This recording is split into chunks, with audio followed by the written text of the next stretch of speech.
Essa é a segunda aula, como eu disse anteriormente para vocês, da série de 2.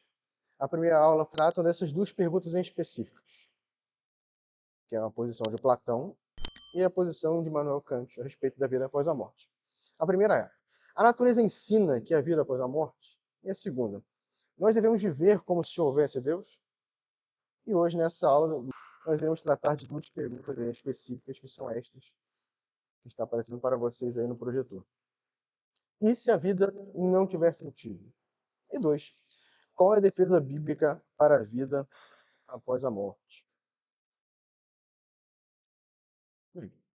Vimos na aula anterior o quanto é desesperador e sem sentido que não haja qualquer esperança pós-morte. Afinal, se nossa vida se reduz a apenas poucos anos que vivemos neste mundo, então esta vida vira um invólucro vazio e sem sentido, pois passamos por dificuldades, dores e problemas, para no final nada ter sentido e virarmos pó. Para que vivermos uma vida assim, então? Na aula anterior, vimos dois grandes filósofos da humanidade discutindo a respeito da vida após a morte, Platão e Immanuel Kant. Ambos trouxeram elementos interessantes, porém não irrefutáveis para uma vida após a morte. E os dois sabiam disso. Contudo, como o próprio Platão entendia, a vida é por complexa demais para jogarmos de cabeça no ceticismo. Ninguém tem as respostas para todas as perguntas. E, portanto, é preciso ter cautela, ao invés de simplesmente dizer que não há mais nada para depois desta vida. Os ateus que vivem achando que sabem de tudo, na real, nada sabem. Pois até mesmo para que eles abracem a cosmovisão deles, eles precisam pressupor algo. Ou seja, eles precisam supor algo antes de começar a desenvolver o modo de ver o mundo deles. Eles pressupõem a não existência de Deus, porque eles não podem provar a não existência da divindade. Da mesma maneira que nós, por meios naturais, não podemos provar a existência da divindade. E por isso, eles põem tudo nas costas da ciência, que adivinha, não dá todas as respostas, e nem pode. Afinal, a ciência só pode provar o que se pode reproduzir. E a existência do imanente, do imaterial, não pode ser reproduzida. Pois a ciência se encarrega de mostrar como o natural funciona, e não o imaterial. Tentar discutir o imaterial pela ciência é como tentar discutir a matemática usando regras de português. Ou seja, simplesmente não dá. Aquilo que nós estudamos semana passada foi a primeira proposta de Platão. Eu quero recapitular com vocês, para que a gente possa dar prosseguimento mais para frente com os estudos. A primeira proposta era de Platão, que ele se faz a pergunta se a natureza ensina que a vida após a morte. E sobre a primeira pergunta, sabemos que ela não responde de forma satisfatória sobre a vida após a morte. Pois apesar dela demonstrar que no reino animal e das plantas existem ciclos, isso não quer dizer que haverá vida após a morte. Pode-se argumentar, por exemplo, que nesta vida também temos ciclos, assim como há ciclos na natureza. Temos momentos de tristeza e de alegria, de chorar e de rir, como diz o pregador em Eclesiastes 3, por exemplo. Além disso, também sabemos que Platão tem ideias meio fora do escopo cristão, quando ao usar esse exemplo dos ciclos, parece nos dizer que nos transformaremos em algo completamente diferente do que somos, quando esta não é a verdade. Ele cria, influenciado pelo seu mentor Sócrates e pela religião grega, que nascemos com certos conhecimentos que vieram antes do nosso nascimento. Portanto, havia crença em algo parecido com a reencarnação, e esta vida atual já é uma delas. Desta forma, parece que Platão nos deu essa ideia dos ciclos baseado nesta crença que tinha, e não na ideia bíblica, e portanto correta, de que nesta vida, neste mundo, neste plano, é a única que tivemos, teremos e temos, até sermos transformados corporalmente, juntamente com a nossa parte material, ou seja, nós não teremos outro corpo ou outra alma, ou seremos outro ser, seremos simplesmente quem somos. Outro ponto que nós divergimos do filósofo é a respeito do proto-gnosticismo, que, como sabemos, tem as suas bases, sim, nas ideias de Platão. Os gnósticos, eles retiraram dos vestígios que há do filósofo e desenvolveram a sua teoria, que teve a forma mais plena a partir do século II, que é a desvalorização da matéria, ou seja, do corpo físico. Eles iam para os dois extremos. Ou iam para a devassidão total, ou o ascetismo, negando todo e qualquer prazer, o que vai contra as escrituras.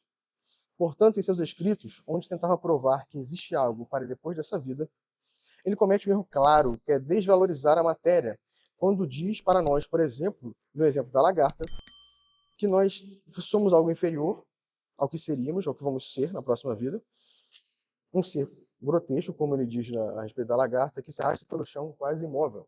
Ele compara essa lagarta, essa vida de lagarta, à nossa vida atual, e a vida de borboleta, à nossa futura vida. Quando Deus cria todas as coisas, e majoritariamente as suas primeiras criaturas, ele diz que tudo aquilo que ele fez era bom. Contudo, ao criar o homem e a mulher, disse que era muito bom. Então, essa ideia de Platão não coaduna com a nossa cosmovisão cristã. E não estamos falando da criação de espíritos, ou das almas, ou do ser, a parte material do primeiro homem e da primeira mulher, quando estamos tratando de Gênesis 1, mas do ser integral de ambos, corpo e alma. Deus vai resgatar não só a alma do homem, mas o seu corpo também. Ou seja, Deus disse que a matéria que ele criou era boa. A segunda recapitulação, que é a segunda pergunta feita na aula passada e que eu tentei responder para vocês, nós devemos existir ou viver como se houvesse um Deus? A segunda proposta, como eu já tinha dito, é de Immanuel Kant. E Kant ele desenvolveu, ao meu ver, uma ideia muito melhor que a de Platão, pois ele chegou mais próximo dos conceitos bíblicos sobre punição eterna, bênção eterna, a necessidade de um Deus onisciente, onipotente e justo, a necessidade de vida após a morte para o estabelecimento da justiça. Para Kant, como vimos, para que a ética fosse significativa, era preciso criar algo para além desta vida. Afinal, sem a vida após a morte, a justiça não seria estabelecida, pois nesta vida temos inúmeras pessoas que fazem coisas más, contudo, não pagam por sua maldade. Ou seja, a justiça não é estabelecida.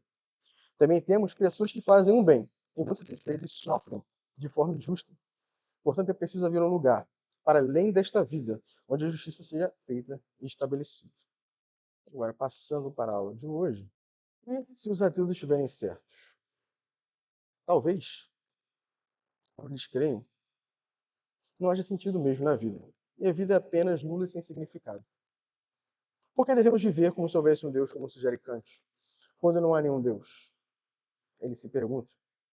Talvez não haja justiça, porque é apenas uma brincadeira de mau gosto. Sendo que as tentativas de se manter a fé em Deus, como eles pensam, são apenas para que os outros que não têm coragem suficiente para encarar a realidade de que não existe vida após a morte. Bem, Ingmar Bergman, como apresenta Spuru no seu livro Razão para Crer, declara o dilema do homem moderno em seu filme Sétimo Selo,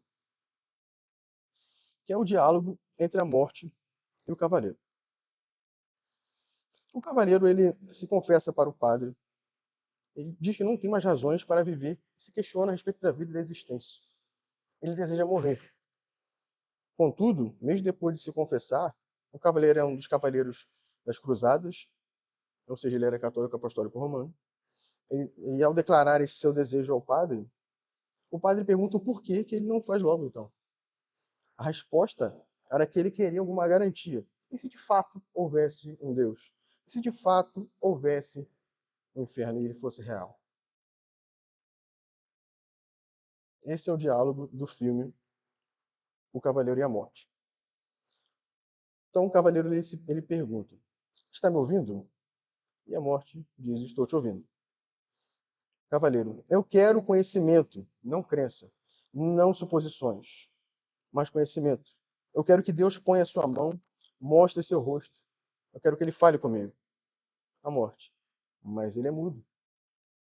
O cavaleiro então diz: eu choro para ele no escuro, mas não há ninguém lá. A morte retruca: talvez não tenha ninguém lá. E o cavaleiro conclui: então a vida é um terror sem sentido. Nenhum homem pode viver com a morte e saber que tudo é nada. O ser humano se recusa de forma natural que essa vida seja tudo o que há. Há um protesto interno. Ansiamos por algo a mais. Ansiamos para que o que fazemos seja significativo nesta vida. Se esta vida é de fato tudo o que há, então não faz sentido vivê-la. Seria melhor que não existíssemos mais. Essa é a consequência lógica de todos aqueles que retiram do homem significado e, por consequência, retiram Deus da equação. O resultado é desespero, desesperança, falta de significado e propósitos. Não há como encararmos a morte de uma forma positiva, sem a noção de que ela não é o ponto final da vida dos homens, como o cavaleiro disse. A morte e o fim da existência não fazem muito sentido para nós. Como no caso da mãe do autor R.C. Sproul. A sua mãe estava viva no dia do nascimento do seu filho, em 1965. Ela esteve no hospital junto com o falecido, o querido pastor e autor R.C. Sproul, e celebrou de forma radiante o nascimento de seu neto.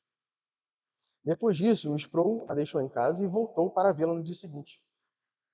Quando ele chega em casa, chama pela sua mãe, ele a encontra morta, sem vida, na cama, e protesta internamente. Isso não faz sentido. Ontem ela celebrava a vida do meu filho e hoje ela está morta, sem vida, gelada.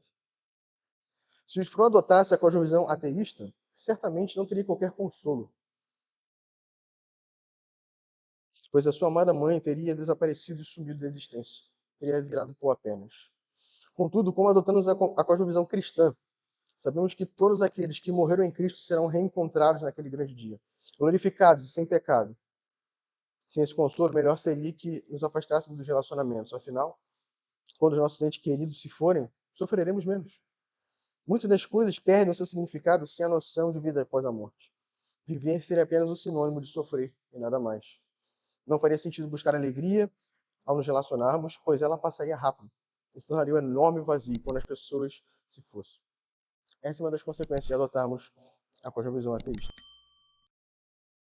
Partindo para a próxima pergunta. Qual seria a defesa bíblica para a vida após a morte? Nessa parte, o Sproul ele vai trazer um texto do apóstolo Paulo de 1 Coríntios 15. Ele não vai expor completamente, mas vai expor grande parte dele. Então, vamos lá. Como bem pontua o Sproul, a defesa bíblica mais forte da vida após a morte se encontra no Novo Testamento, que tem a ver com um homem que também é Deus, que morreu e ressuscitou, sendo ele pouco dos que passou por essa experiência, ele tem, como dizem aí hoje em dia, lugar de fala. Muitos podem questionar ou não. Contudo, a ressurreição não é matéria científica, porque eles tentam provar tudo pela ciência, mas de matéria de fé e das coisas sobrenaturais que acontecem. A ciência não pode explicar o sobrenatural, pois ela não se pressupõe, não se propõe a isso, e nem poderia. Ela visa explicar como as coisas naturais funcionam, além de atestar apenas o que é possível reproduzir. A ressurreição não é reproduzível por meios naturais, portanto, não pode ser provado pela ciência.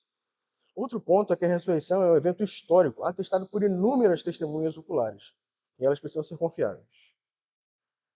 E não teve somente uma ou duas testemunhas oculares, mas vários dos seus discípulos, os discípulos de Cristo, chegando a um total de 500 pessoas, testemunharam. Eles conversaram, comeram e beberam com o Senhor da Glória. Eles testemunharam que ressurgiu dentre os mortos o Senhor Jesus, pois ele havia morrido e 3 dias depois ele havia reaparecido. O Senhor Jesus, depois de ressurreto, como diz a Escritura, ele passou um total de 40 dias com os seus 11 discípulos e com mais 500, até ele se assuntou aos céus. Se atesta um evento histórico por meio de testemunhos oculares, e não por reprodução científica.